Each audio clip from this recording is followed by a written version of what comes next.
ওইদিকে সরাই না, ওইদিকে যাই না, হাত ছেলে চলে যাবে।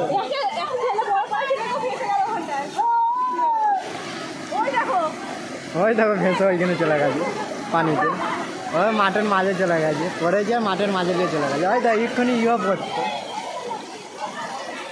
ওই লোকটা ভাসতে গেছে।